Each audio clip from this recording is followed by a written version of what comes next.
Sophie, Pascal et Joël, tous ont vécu un drame qui aurait pu leur coûter la vie.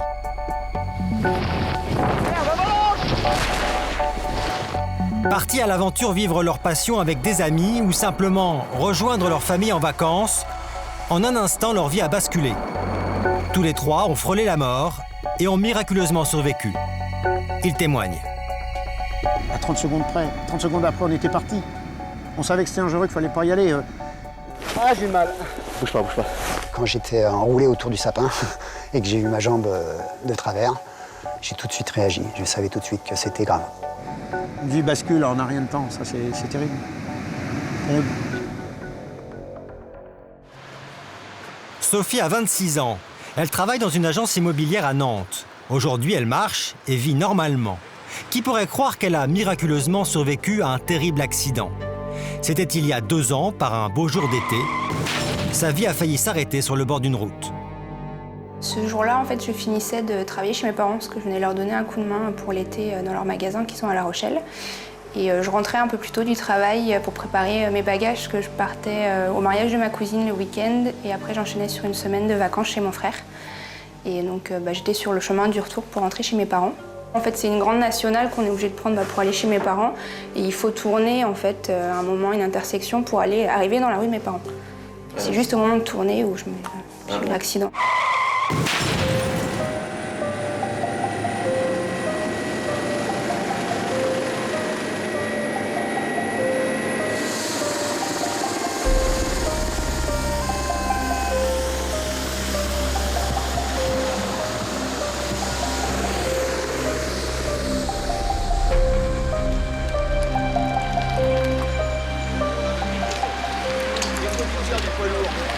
Il n'y a qu'une victime?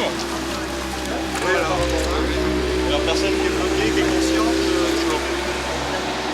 Normalement, c'est moi qui suis en tort, en fait. J'ai coupé la route au camion, mais les circonstances autour, j'en sais rien. Donc, pour moi, j'avais une vieille voiture qui avait tendance à caler. Donc, je pense que la voiture a dû caler et que j'ai pas pu repartir. Et le camion m'a pas vu. Donc, lui n'a pas pu freiner, vu qu'avec le soleil, en fait, il m'a pas vu non plus. Donc, toutes les circonstances ont fait que, voilà. Est-ce que vous avez mal dans le cou? Non, bougez pas. On va vous mettre à derrière cervical. Nous, on va vous perfuser, vous mettre des nerfs. Et on va vous dégager les jambes, vous les sentez. À peu près. Les autres occupants de la BMW, c'est qui? C'est monsieur-là. C'est ça. Vous avez quel âge? Vous savez plus? Vous avez quel âge vous avez?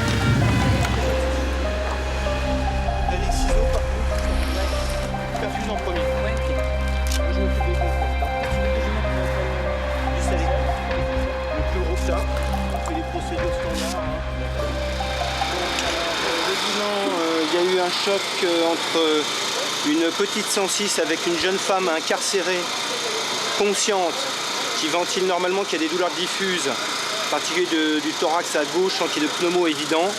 Elle est très coincée. Il y a peut-être le bassin et puis peut-être un fémur. Oui, alors moi j'ai des informations passées. Elle est consciente là au moment où je suis. Elle aurait perdu conscience initialement. Pour l'instant, elle a 20 de tension, elle est complètement stressée. Donc je vais la faire désincarcérer en la surveillant. Je ne me souviens pas du tout de l'accident. C'est vraiment étonnant parce que je suis vraiment consciente tout le temps. Il paraît même que la BMW, enfin le monsieur qui était dans la BMW m'a tenu compagnie en fait avant que les urgences arrivent. Je me souviens de rien du tout. C'est moi qui ai même donné le numéro de téléphone de mes parents pour les prévenir. Je me souviens de rien.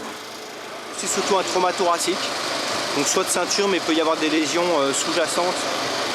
On va voir. Puis il y a la perte de connaissance initiale qui doit faire penser à un trauma crânien aussi. Il y a des lésions cérébrales, même si là, elle est consciente, mais elle est un peu obnubilée. On va voir, là c'est encore difficile d'examiner, ce sera beaucoup mieux une fois qu'on l'aura sorti du véhicule.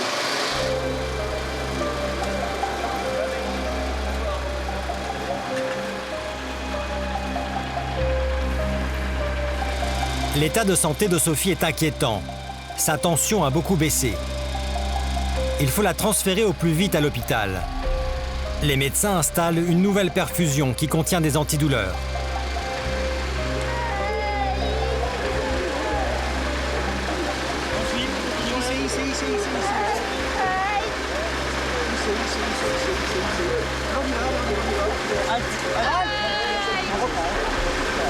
Équipez la tête de pied, vous prêt? Et à la tête, et aux épaules, au bassin. Attention pour hisser.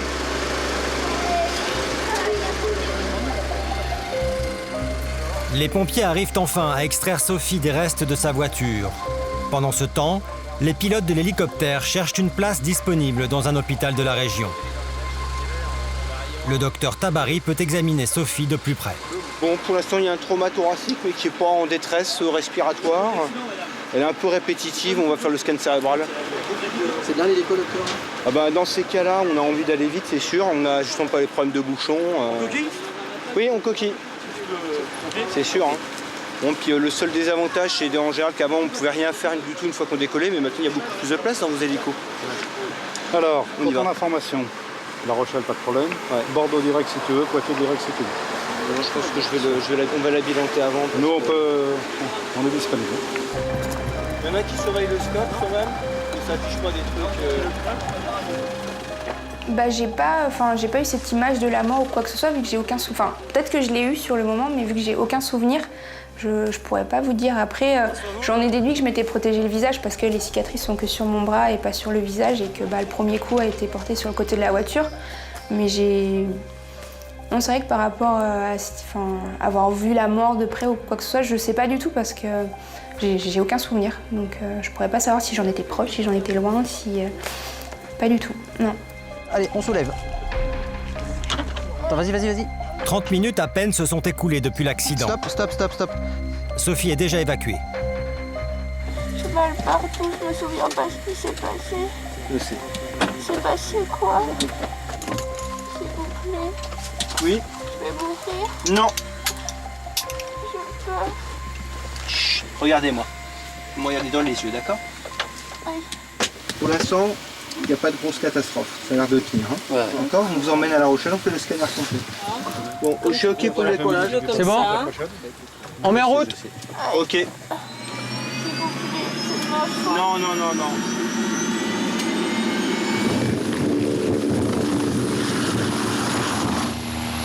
À plus de 250 km/h, l'hélicoptère de la sécurité civile se dirige vers l'hôpital de La Rochelle. Ok, allez, on est en approche sur la DZ. Dans 30 secondes, on peut se rattacher derrière. DZ, c'est la drop zone, c'est-à-dire la zone d'atterrissage. En moins de 10 minutes, l'équipe médicale arrive à La Rochelle. Mais dans l'hélicoptère, l'état de santé de Sophie se dégrade.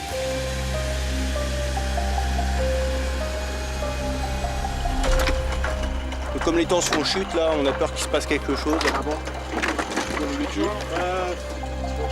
Allez, go.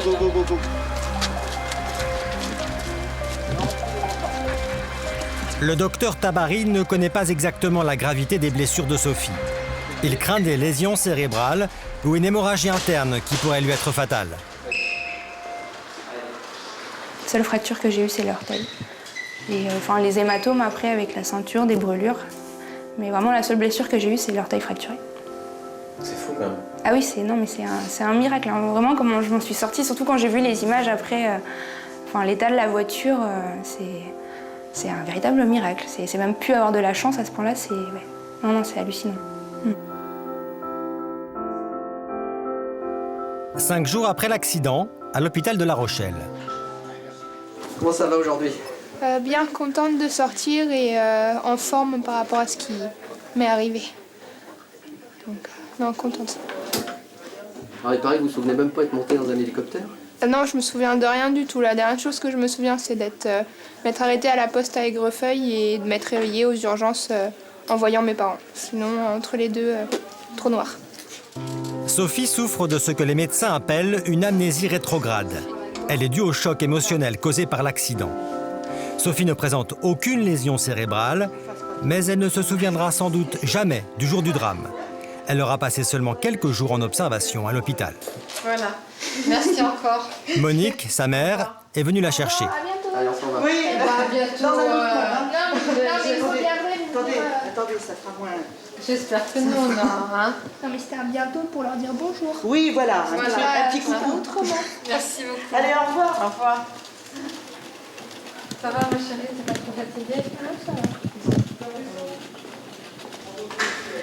Bon, on va réussir à sortir de cet hôpital. C'est plus compliqué finalement. Pour se garer, c'est pas simple. Chaque année, d'après la prévention routière, plus de 22 000 jeunes de moins de 25 ans se blessent dans un accident de la route. Et 1 millier y laissent leur vie. Au revoir et merci pour tout. À bientôt. Oui, à bientôt. Je reviendrai faire un coucou à tout le monde. Oui, c'était ça. Voilà. Merci. Voilà. Sophie sait qu'elle a échappé à la mort. Elle ne verra plus jamais la vie de la même façon.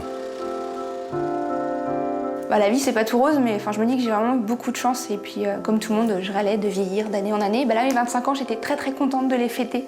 Alors vraiment très très heureuse. Et les 26 cette année, c'était pareil. Je pense que les 30, je serai encore plus contente. Et en continuant comme ça, très très loin. Parce que je me dis que les 25, un peu plus, et je les fêtais pas. Donc non, c'était vraiment un miracle. Cet accident, je m'en suis vraiment très très bien sortie. Psychologiquement, j'ai pas trop de séquelles, mais par exemple, je peux pas reprendre la route que je prenais pour aller chez mes parents. Je peux plus tourner. Je l'ai fait une fois, j'ai voulu, en me disant que tout allait bien se passer, et j'ai atterri à Surgères, plusieurs kilomètres plus loin, j'ai pas pu du tout tourner. Donc je fais un détour pour rentrer chez mes parents, je passe par un autre chemin, et je peux plus prendre cette route en fait. Je peux la prendre en étant dans la voiture avec quelqu'un, mais si c'est moi qui conduis, je pourrais pas tourner. Jean-Michel. Bonjour. Patrick. Bonjour. Rares sont ceux, comme Sophie, qui vont remercier les secouristes à qui ils doivent la vie. Ah, d'accord. C'est sûr, ça fait tout drôle. D'autres circonstances. Oui. Je me souviens de rien, donc je vous dirais que c'est la première fois que je vous vois, parce que je me souviens de rien du tout. Bien, ça me paraît logique. En tout cas, merci. Non, on fait notre travail de tous les jours, nous. Oui, mais quand même. Mais ça fait plaisir de voir le résultat, surtout. Oui. C'est pas souvent, oui. Parce que là, je m'en sors vraiment très bien. Oui. Nous, c'est sûr qu'on s'est posé beaucoup de questions. On a eu très peur pour vous, parce que c'est toujours pareil. Vous êtes jeunes, on a des enfants. On s'imagine toujours, nous aussi. On est père de famille, on a des enfants de votre âge, même plus. C'est surprenant, c'est peut-être même une des rares fois où on voit les gens après. Ah, d'accord. C'est très très rare. Alors en plus, quand ça se passe bien, tant mieux. Pour nous, c'est rassurant pour ce qu'on fait. Voilà, Voilà. Bien, tout va bien. Il y a encore un petit problème de... Oui, j'ai encore l'orteil fracturé, mais bon, ça va se remettre. Et puis, juste des cicatrices sur les bras, mais bon, c'est vraiment rien comparé à ce que j'aurais pu avoir. Donc, c'est une belle chose. Oui, c'est sûr. Parce que j'habite avec mon ami qui est marin. Si Sophie a évité la mort, c'est bien sûr parce qu'elle a eu beaucoup de chance, mais c'est aussi parce qu'elle avait attaché sa ceinture de sécurité. Cette mesure simple a contribué à faire baisser le nombre de tués sur les routes françaises. Malgré tout, plus de 4000 personnes y perdent encore la vie chaque année. Pascal, 45 ans, vit en région parisienne. Il est technicien spécialisé. C'est aussi un grand sportif.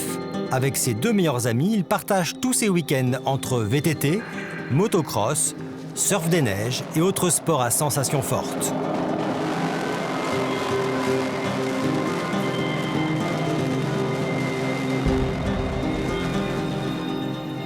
Cet hiver, Pascal et ses amis ont décidé de partir faire du surf en hors-piste dans les Alpes. On avait organisé un week-end avec 2 amis pour faire de l'héliportage. Nous avons fait 2 déposes sur l'Italie. Une très très bonne journée, belle neige, un beau soleil.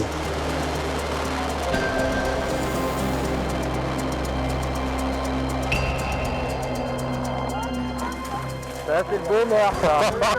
Ça, c'est le paradis. C'est facile comme téléphone.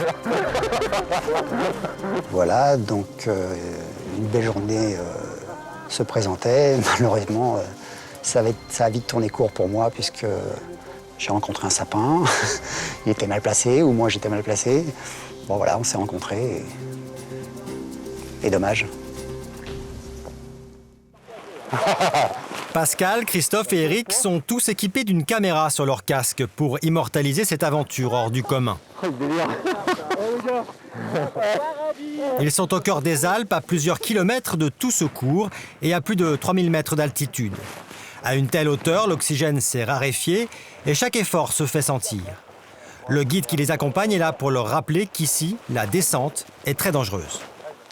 Ah, on aurait descendu là ? Là, deux virages sautés, j'ai dit vous tombez pas, hein. Sinon c'est la mort assurée au bout. Ouais, c'est clair. Il y a du jus là. Pas découragé, Pascal se lance le premier dans ce goulet rocheux où la pente atteint plus de 45%.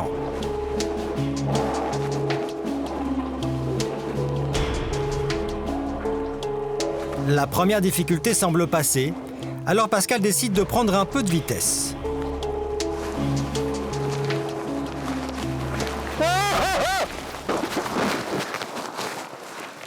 Heureusement, la chute est sans gravité pour cette fois, car il n'a pas heurté de rocher. Le terrain se dégage enfin devant Pascal. Allez, à fond. Une telle aventure coûte cher, 1 500 €.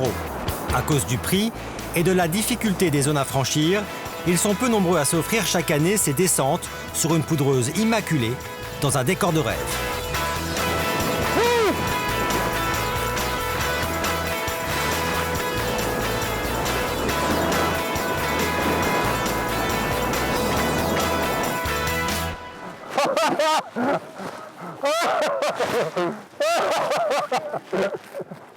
Oh, quand ça a plongé là. Oh, le bonheur.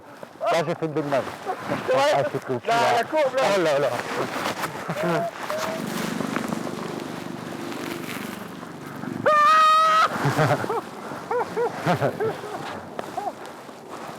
Qu'est-ce que t'en penses?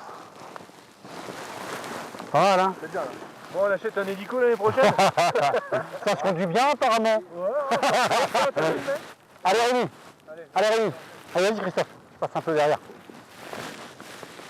Les trois surfeurs ne sont plus qu'à 2800 mètres d'altitude, mais l'oxygène est toujours rare et le groupe se laisse griser par la pente.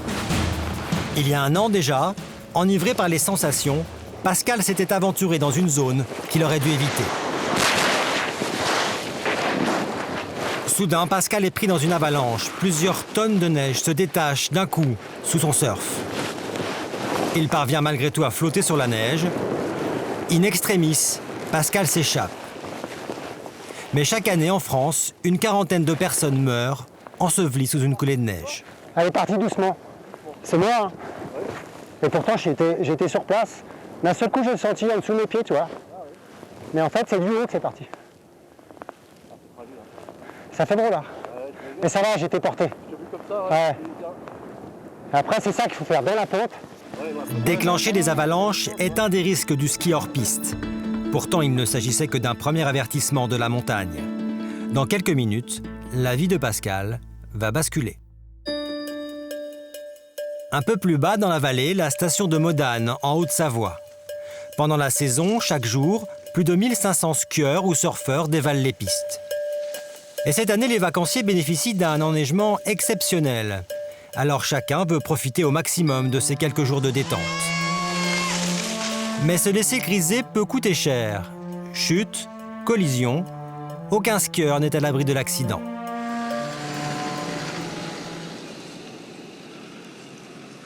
Poste de secours des CRS de haute montagne de Modane.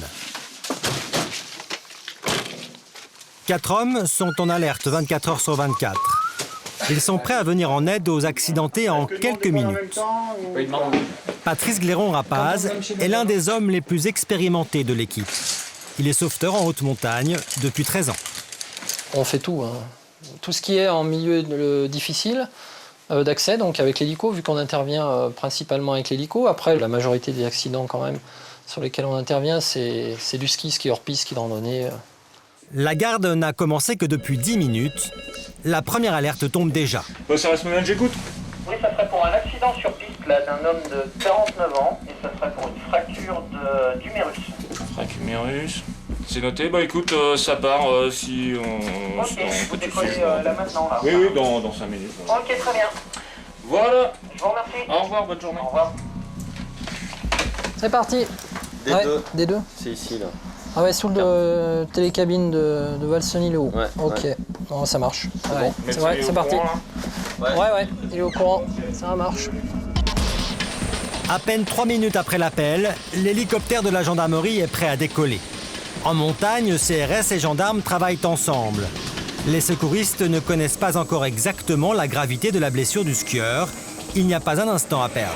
Ok, ça a l'air bon. Patrice et ses collègues effectuent plus de 250 sauvetages chaque année. Mais ils ne négligent jamais aucun détail de sécurité dans leur hélicoptère. Ok, c'est bon pour la vitesse? Ouais. Ok, c'est ouvert. Ok. L'atterrissage sur une neige souvent instable est le moment le plus délicat. Ok, la queue c'est tout bien. Il reste un petit mètre en bas, 50, 20, 10. Ok, ça touche à droite et à gauche. Ok. Accompagnés d'un médecin urgentiste, les CRS se précipitent près du blessé. L'accident a eu lieu en plein milieu des pistes et le skieur a déjà été secouru par les pisteurs de la station. Pour le moment, l'homme est conscient. Qu'est-ce qui s'est passé apparemment ? Une collision. Ouais, une collision, ouais. C'est assez fréquent. J'aurais préféré en faire sans être... faire l'hélicoptère sans être comme ça. Qu'est-ce qu'elle a eu la personne là ? A priori, elle a une fracture de l'humérus. C'est grave ou... Bah, ça dépend des complications qu'il peut y avoir, mais a priori, c'est moyennement grave. Ça vibre. Ok, s'il est bon, vous continuez à nous parler, monsieur. Hein Le skieur a seulement l'épaule cassée, mais le médecin est inquiet. Vous pouvez ouvrir les yeux. Ouvre les yeux, Jean-Michel. On va vous mettre dans le matelas de fille, d'accord? La fracture est particulièrement douloureuse. Ça y est, c'est fini. Crier, ça sert à rien, faut juste respirer. Respirez simplement. Par la bouche. C'est bon? Ouais, vas-y, encore un poil. Ouais, c'est bon là. Nickel. Impec. Dans ces conditions, l'évacuation du blessé est impossible. Le docteur va lui injecter une forte dose de morphine pour tenter de diminuer sa douleur. Ouais. Il en faudra un ici sur le côté. Ouais, pour tenir le bras, ouais. Les effets de la morphine se font vite sentir. L'homme ne crie plus, mais il perd peu à peu contact avec la réalité. Moi, je vais pas trop prendre l'épaule. Hein. Par les fringues. Ouais, je prends par les fringues, pas de soucis. Allez, il faut respirer là maintenant. Ouais, ça va? Hein? Ça va? Ça fait mal? Vous êtes sur une piste de ski, vous êtes tombé. Des pieds à la tête, êtes-vous prêts? Ouais. Prêt. Attention pour lever. Lever. Allez, envoyez le coquille. Au pied, ça coince au pied. Les pieds placés au pied. Donc on approche, stop.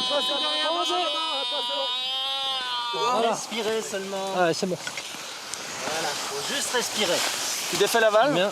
On a conditionné la personne dans le coquille, on va l'embarquer et on la remonte à toi dans 5 minutes. Ce serait pour une évacuation sur Saint-Jean. Le blessé est enfin parfaitement immobilisé dans le matelas coquille. Il est évacué jusqu'à l'hélicoptère qui va le transporter vers l'hôpital. Dans 15 minutes à peine, le blessé pourra être opéré et son épaule plâtrée. Pour l'instant, il ne souffre plus, mais il est toujours dans un état second.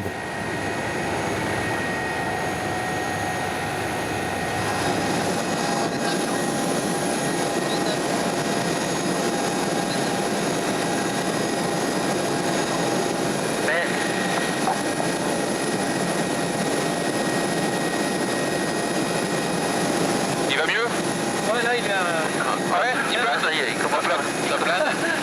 Ça plane dur là. En plein nez, mais Ouais. en approche longue. On va poser à Saint-Jean dans 3 minutes. Les CRS de Modane ont rempli leur mission. Ce sont les pompiers de Saint-Jean-de-Maurienne qui prennent maintenant le blessé en charge jusqu'à l'hôpital. Toute la journée, Patrice et ses hommes vont enchaîner les missions et elles ne se terminent pas tout aussi bien que celle-là. Nous, il faut qu'on garde quand même un certain détachement parce que sinon on ne peut pas tout prendre sur soi, quoi. Il y a le boulot, puis après il y a la vie privée, il faut bien faire la part des choses, donc on ne peut pas tout ramener chez soi. Ce qu'on a vécu, on est confronté en permanence, nous, à des personnes blessées. On intervient en hélico particulièrement sur des personnes qui ont des traumatismes graves, qui sont dans des situations délicates. Donc après, il faut mettre ça de côté. Et puis Puis bon, ben voilà, quand on rentre dans sa famille, il faut penser à autre chose. Merci. T'en as un coup? Non loin de là, à quelques 2000 mètres d'altitude, nous sommes de retour avec Pascal le surfeur et ses 2 amis. Il y a du jeu, hein? Ils profitent toujours de la beauté du ski hors piste et se préparent à descendre au milieu d'une forêt de sapins. C'est Pascal qui s'engage en premier derrière le guide. Malgré la forte pente et la neige instable, il parvient à se faufiler sans encombre entre les arbres. Ouh! Yes! Oh, le top! Malheureusement, quelques mètres plus bas, c'est l'accident. Wow! Non!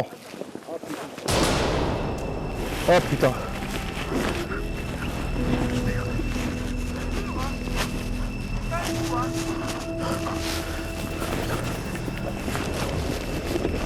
Le choc a eu lieu au pire endroit possible, au milieu d'une forêt de sapins. Oh putain, merde! Une zone très difficile à atteindre pour les secours. Ah, j'ai mal. Bouge pas. Tu veux sauter ton casque, Pascal? Ouais. Pascal est choqué, comme assommé par la douleur. Son fémur est brisé en 2. Le guide sait que la blessure est grave et que le surfeur doit être évacué au plus vite. Aussitôt, il appelle les secours. C'est dans la forêt des Écudets, dans un secteur de... Ah merde! Alors, on est à la station de la Rosière. Oh merde, désolé les gars. Ah bah, ça, Ouais. désolé, c'est toi. T'as pas joué, franchement? Ouais. Là, faut te rentrer. C'est pas important. C'est Patrice Gléron-Rapaz, CRS de haute montagne, qui va intervenir sur l'accident de Pascal. Il sait qu'il doit faire au plus vite car une fracture du fémur est une blessure grave. Elle peut provoquer une hémorragie ou une embolie graisseuse qui peut être fatale au surfeur. Quelques mètres plus bas, perdu au milieu des arbres, Pascal ne peut compter pour le moment que sur ses amis. Est-ce que tu peux mettre ma chaussure droite? Ouais, attends. Est-ce que tu veux comme ça, jamais comme... Ah, attends, bouge pas. Hein.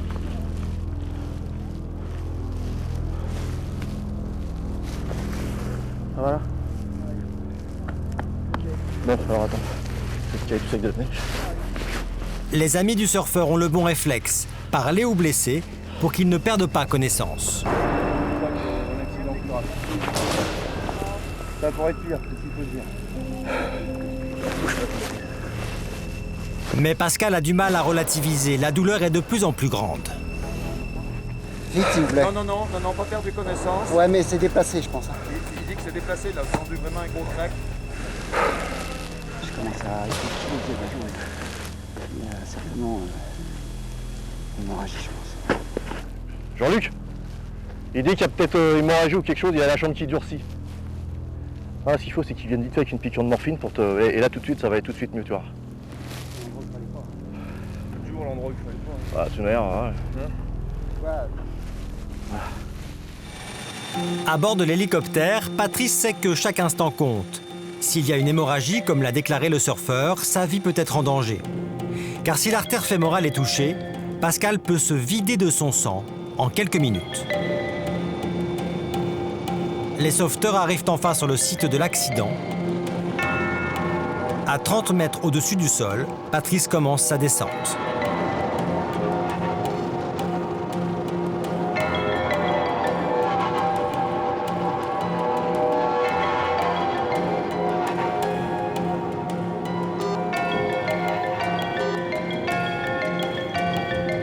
Atterrissage réussi pour Patrice.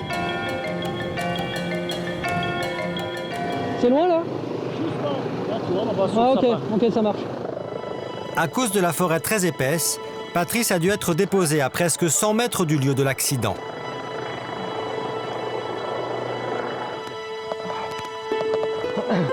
François, bonjour, ça va? Ouais, ça accroche vite. Moniteur? Ouais. Ok. Il constate qu'heureusement, il n'y a pas d'hémorragie. Mais Pascal souffre énormément et doit être tout de même évacué au plus vite. Le monsieur, apparemment, il a une fracture du fémur avec des formations. Donc forcément, ça fait très mal. Ouais. Alors, je sais que c'est plus marrant. Quel matériel tu veux? Tu veux qu'on le mette dans notre coquille? On va voir, peut-être on le met dans le coquille, après on le met dans la... dans la perche, et puis on est troyable avec le coquille, donc je pense qu'on mettra dans le coquille. Ouais. Ouais, je prépare la perche. Injection de morphine pour calmer la douleur et faciliter l'évacuation. L'hélicoptère s'est posé à quelques centaines de mètres et attend les instructions des secouristes. Un délai de 15 minutes à peu près à l'hélico. Ouais.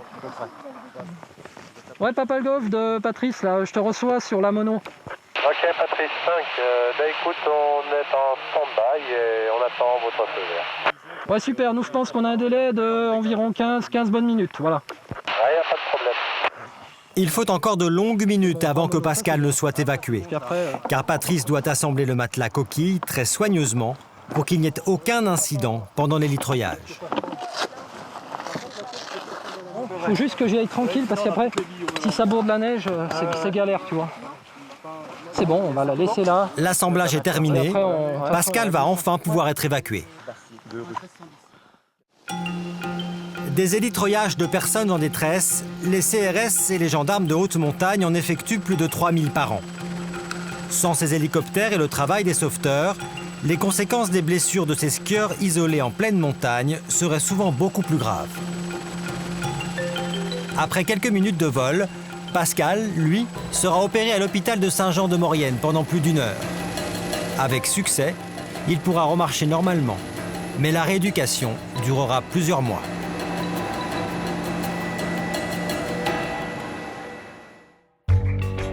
Trois semaines plus tard, à Rosny-sous-Bois, en banlieue parisienne. Nous retrouvons Pascal, chez lui, en pleine convalescence. Il tient à nous montrer son dernier coup de cœur. On va à la cave. Je vais vous montrer ma moto, que j'aurais dû utiliser. Malheureusement, ça va se passer autrement. Pascal a dépensé 2000 € pour s'acheter une nouvelle moto, car avec ses amis, il devait participer au championnat de France de motocross. Malheureusement, à cause de sa fracture du fémur, le rêve s'est envolé. Alors, c'est une moto de cross, de cylindrée 250 cm3, 4 temps. Je l'ai eu 3 jours avant d'aller à ce fameux week-end, donc le 8 mars, pour faire un peu de surf avec mes amis. Donc, elle est même pas rodée. Vous l'avez jamais utilisée? Non, elle sort du magasin, là. Vous la montrez? On l'a juste mis en route au magasin. Je comptais faire le championnat de France vétéran avec mon ami Stéphane. Et maintenant, c'est un peu compromis. Hein. Je pense qu'au moins la moitié de la saison est terminée, quoi. Voilà, j'ai plus qu'à la regarder. Ça me met un petit peu les boules, quoi. Dans 3 mois, Pascal pourra recommencer à faire du sport et surtout reprendre son travail. Son patron a décidé de ne pas le licencier et d'attendre qu'il soit guéri. Pour le moment, comme tout accidenté, il vit grâce aux indemnités versées par la Sécurité sociale qui lui garantissent 75% de son salaire. Il doit aussi s'habituer au nouveau rythme imposé par sa blessure. Tout est plus long. On a les béquilles dans les mains et handicapé, quoi, tout simplement. Comment vous allez faire pour aller chez votre ami ce soir? Il est gentiment venu me chercher. Hein. Il a quitté son travail un petit peu plus tôt. Et puis voilà, quoi. Il est venu me chercher en voiture. Je le remercie. Ça va? Salut, ça va? J'ai du monde chez moi. Ah, dis donc, ça va. Salut. Depuis sa fracture, Pascal sort peu de chez lui et ne voit plus ses amis. Mais ce soir, il va passer la soirée chez Jean-Michel. Il ne peut pas se déplacer seul et son ami lui sert de taxi, ou plutôt d'ambulance, car sa jambe est encore très fragile. C'est bon? Et voilà. T'es installé?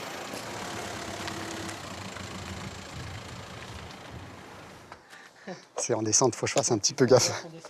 Pour Pascal, le souvenir de l'accident est encore bien présent. C'est la belle vie. Il fait beau. Des fois, c'est pas toujours évident d'aller de l'avant, donc on se ressasse un petit peu l'accident et on se demande pourquoi, tout simplement. Quand j'étais enroulé autour du sapin et que j'ai eu ma jambe de travers, j'ai tout de suite réagi. Je savais tout de suite que c'était grave. On se dit, c'est du sérieux, quoi. Il faut faire vite. On a peur que les secours ne viennent pas, qu'il y ait un problème de communication, tout ça, quoi, que les secours ne se mettent pas en route. Heureusement, l'arrivée des secouristes et la présence de ses amis a permis à Pascal de s'en sortir sans grosses séquelles. Salut Christophe, tu vas bien? Salut Eric. Tu vas? Aujourd'hui, Eric et Christophe, avec qui Pascal a vécu son accident, sont venus prendre de ses nouvelles. Bon, ça va, t'as déjà bonne mine. Ouais, ça va mieux, ça va mieux. Bon, c'est sympa d'être venu, les gars. Bah, avec plaisir. Hein. C'est la sortie pour moi. La récréation. La récréation pour moi, ouais.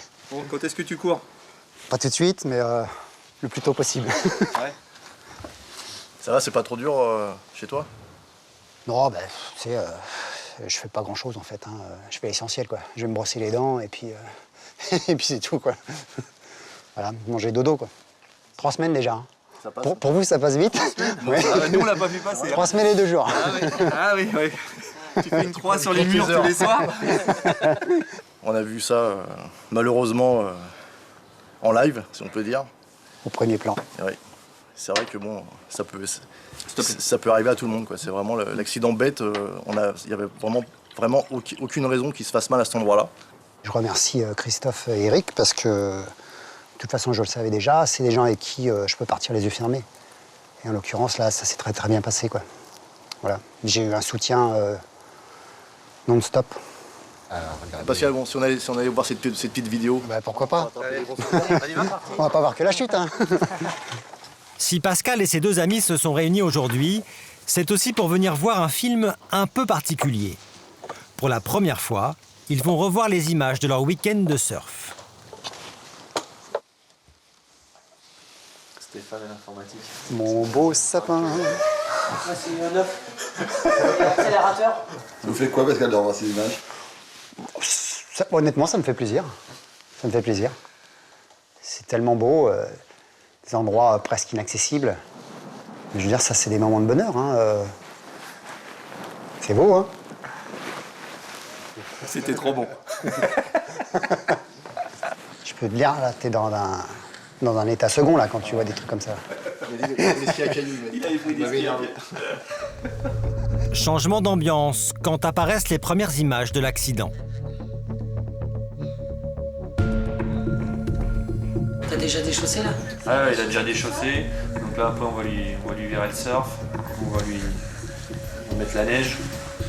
Ouais, effectivement, là, c'est un petit peu froid. Ouais, c'est un peu dur à vivre, ça. Là, c'est un instant où il y a de la douleur, quand même. Là. Ah, j'ai mal. Là, les minutes sont longues, là.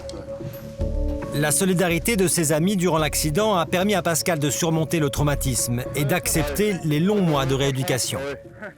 Non, c'est sûr que bon, quand on voit ça, c'est vrai que c'est malheureux, mais bon, la passion, elle va reprendre le dessus. Bon, là, il y a une petite, sa vie, elle est stoppée, on va dire, pendant 3 ou 4 mois. Bon, mais bon, c'est pas la fin du monde non plus, quoi. Qu'est-ce que ça a changé? Ça change ma vie pour 3 mois. C'est tout.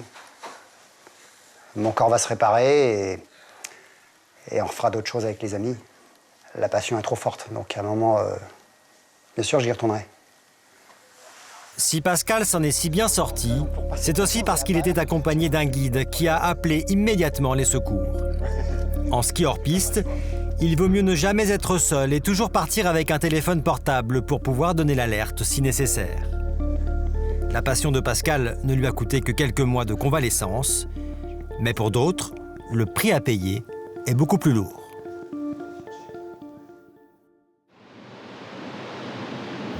Charente-Maritime, Joël, retraité, est un amoureux de la mer. Avec ses meilleurs amis, il avait acheté un petit bateau de pêche et chaque été, il partait pour des virées entre passionnés au large de l'île de Ré. Quelques jours avant, c'est moi qui avait émis l'idée qu'on avait un super beau week-end qui se préparait pour le week-end du 5 août. Et donc, j'ai contacté Bernard qui m'a dit c'est super, on fait une petite sortie en mer. On était sorti le samedi, on est sorti le dimanche.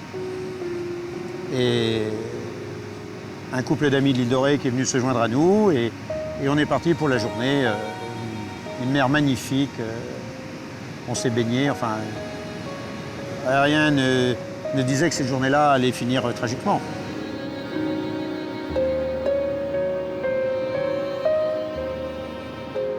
quelqu'un qui connaît la mer et qui a su ce qui nous est arrivé, qui a dit « Aujourd'hui, c'est une belle journée pour mourir ».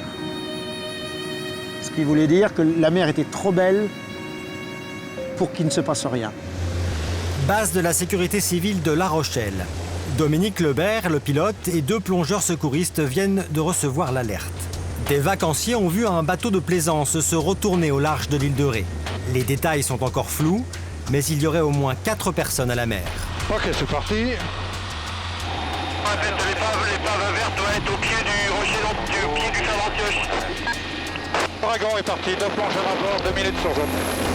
L'équipage connaît maintenant précisément la zone d'intervention. Le naufrage a eu lieu près du rocher d'Antioche, une des zones les plus dangereuses des côtes françaises.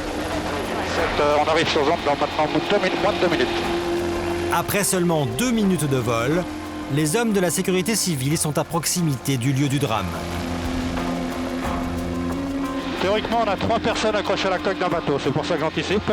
D'accord. On devrait intervenir tout de suite. Ok. Ok, il y a un plongeur qui se prépare déjà. C'est fait. Ok. On est sur le bateau. Avant, il y avait une petite vague qui nous a soulevés comme ça et on s'est dit, tiens, il ne faut pas rester là, il faut qu'on parte. Et on n'a pas eu le temps de le dire. La deuxième arrivée, je ne sais pas, on a fait comme un saut périlleux, quoi. Je veux dire, moi, j'étais propulsé d'un boîte à pêche. J'étais ouvert de partout, j'avais un hameçon dans le bras. Je me suis retrouvé à l'eau, comme tout le monde, sans savoir ce qui s'était passé. À 30 secondes près, 30 secondes après, on était parti. On savait que c'était dangereux, qu'il ne fallait pas y aller. Une vie bascule en un rien de temps, ça c'est terrible. Il faut trouver une coque retournée. Le premier qui la voit prévient. Les coques vertes? Oui. Ok, j'ai une coque là, c'est pas dans ce coin-là. Qu'est-ce qu'ils avaient dit à l'est, hein? Le bateau ne coulant pas, je me souviens, c'est moi qui ai dit il faut s'accrocher à ce bateau, tant qu'il ne coule pas, on ne coulera pas. Et ensuite, par la force des vagues qui arrivaient, les femmes ont commencé à lâcher le bateau. Bernard l'ami a lâché aussi. Et chacun partait. Pour moi, je ne les reverrai pas, quoi. Ils étaient noyés d'avance. Ok, j'ai visuel sur la coque. C'est là la coque? Ouais, 1 heure. Ok, d'accord. La deuxième sangle est préparée. Ok. Un plongeur avec sangle à la main. Ah oui, putain. Le premier en position de troyage. Je me revois disant à Jean-Louis qui accrochait avec moi au bateau, il faisait un temps magnifique. Jean-Louis, non pas aujourd'hui, j'ai pas envie de crever aujourd'hui. Ça, je me souviens de lui dire ça. J'ai pas envie de crever aujourd'hui. Mais à chaque vague qui arrivait, on s'enfonçait d'1 mètre. Et à chaque fois, on buvait la tasse, sachant que les 3 autres avaient lâché le bateau. Ils sont devenus quoi? Ils sont certainement noyés. Il faut qu'on s'accroche, il faut... On est vivant, quoi. Il faut survivre. Si Joël a eu la force de ne pas lâcher la coque du bateau, les autres passagers n'ont pas résisté à la violence des vagues. Ils sont en train de dériver. En quelques secondes seulement, ils peuvent périr noyés. Il faut pas gaffe, il y a un corps qui est juste en dessous. Hein. Ah oui, il y a un corps à côté là-bas, oui, ouais. D'accord. Il y en a un qui est, à mon avis, qui est Charlie. Hein. Ouais. Bon, alors, de toute façon, on n'a pas le choix, il faut s'occuper des vivants. Bon, on est d'accord. J'ai vu les femmes partir, une qui partait sur l'île d'Oléron, l'autre qui partait sur Fort Boyard. Elles sont parties comme des petites têtes, des têtes d'épingle. En 1 minute, elles étaient à 200 mètres. Pour moi, elles étaient noyées. Je confirme qu'au départ, ils étaient 5 à 6 personnes. Ce qui m'intéresse, c'est de les emmener au sec dans un premier temps, on est d'accord? Ça marche. On les emmène au sec dans un premier temps, ok? Pour le dragon, c'est bientôt. J'ai un plongeur passé sous le patin. Ok, je t'écoute, Patrick. Ok, on avance pour 2 mètres. J'avance pour 2 mètres. Et à droite 1 mètre. À droite 1 mètre. Si tu as un repère devant toi. Ouais, j'ai ce qu'il faut. Allez, on avance pour 5 mètres. J'avance pour 5 mètres. J'ai levé le plongeur pratiquement vertical. J'ai le plongeur à 2 mètres. Ok. Plongeur en contact avec la victime. Ok. J'ai entendu le bruit d'hélico. Et j'ai vu Catherine qui était élitreuillée. Et là j'ai dit à Jean-Louis, là on est sauvés. Ok, allez, on va au sec. On va au sec? On va au sec, allez, on va au sec. Je les monte gentiment pendant que tu les emmènes. Attends, il me fait signe qu'elle est inconsciente. J'ai compris, Patrick, mais les deux autres sont en détresse grave. Hein. Oui, je sais. Ils sont en train de se barrer. Allez, il va s'en occuper. T'as lâché le câble? J'ai lâché le câble en sécurité. Ok, je retourne sur l'autre.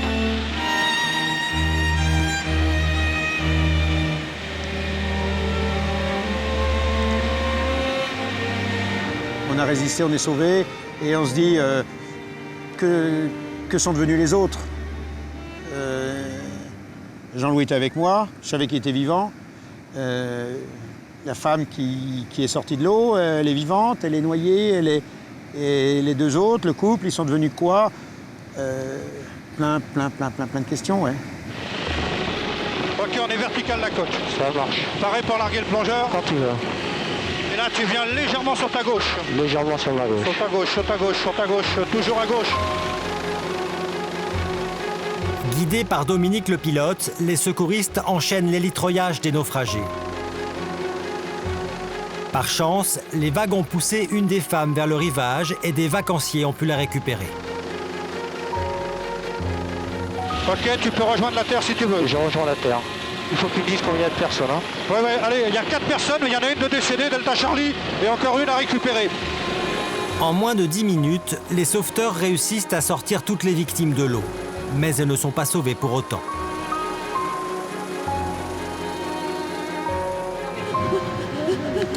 Oui, mais Catherine, il lui fait travailler là. D'accord? Vous pouvez parler. Tout le temps.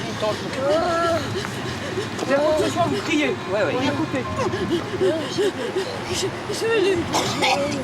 Les survivants sont très choqués et leurs blessures sont peut-être graves. Sans perdre un instant, l'hélicoptère part à l'hôpital de La Rochelle pour ramener des médecins urgentistes. Je me souviens être sur les rochers. J'ai vomi, je sais pas, une demi-heure, je crois, de l'eau de mer avant de reprendre. Je tremblais comme une feuille. Et à ma grande surprise, en tournant la tête à droite, j'ai vu Catherine, Jean-Louis et Christine qui étaient vivants. J'en revenais pas de les voir vivants. Et en tournant la tête un petit peu plus à droite, j'ai vu Bernard qui lui faisait de la réanimation. Là, j'ai très bien compris que c'était fini. À leur façon d'essayer de le réanimer, j'ai bien compris qu'ils faisaient ce qu'ils devaient faire, parce qu'il fallait le faire, mais c'était trop tard. J'ai bien compris. À cet instant-là, Bernard, l'ami de Joël, bien qu'inconscient, est encore en vie. Pendant de longues minutes, les sauveteurs vont tout faire pour le réanimer. Les autres rescapés sont en état de choc, mais ils n'ont que quelques égratignures. Leur vie n'est pas en danger, un miracle. 10 minutes plus tard, l'hélicoptère revient avec une équipe médicale. L'état de Bernard s'aggrave de minute en minute. Les deux médecins vont tenter l'impossible pour le sauver. Ouais, lui on peut l'emmener en hélico. Et les autres partent par bateau. L'infirmière s'occupe des autres survivants et les prépare pour l'évacuation. Monsieur, je vous laisse. Bon courage, on va prendre soin de vous à l'hôpital. Joël et les autres rescapés valides rejoignent le bateau qui va les ramener sur la terre ferme. Bernard est transféré dans l'hélicoptère et évacué vers l'hôpital de La Rochelle. Malgré tous les efforts de l'équipe médicale, il décédera durant le transport.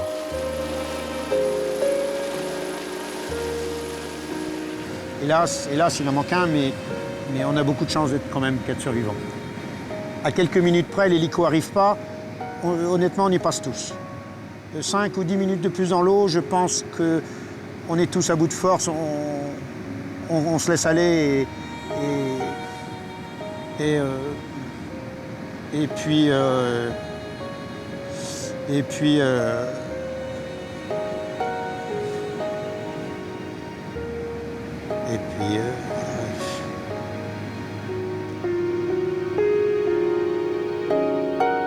Chaque année, comme Bernard, l'ami de Joël, une vingtaine de plaisanciers périssent en mer et plus de 400 embarcations de plaisance s'échouent au large des côtes françaises. Alors avant toute sortie en bateau, il faut impérativement prendre connaissance des conditions météo et vérifier l'état des gilets de sauvetage, qui doivent toujours être à portée de main. Les vacanciers imprudents ne sont pas les seuls à risquer leur vie. Les hommes de la sécurité civile se mettent régulièrement en danger. l'issue est parfois fatale. C'est ce qui s'est passé le 25 avril 2009. Un hélicoptère de la sécurité civile s'est écrasé près de Bastia, en Corse. À son bord, 2 hommes de la sécurité civile, Philippe Métet et Michel Guilla-Lopez, une femme médecin du SAMU, le docteur Michel Salmon, et une jeune femme de 20 ans avec son bébé qu'elle venait de mettre au monde dans l'appareil. Tous ont péri lors de l'accident.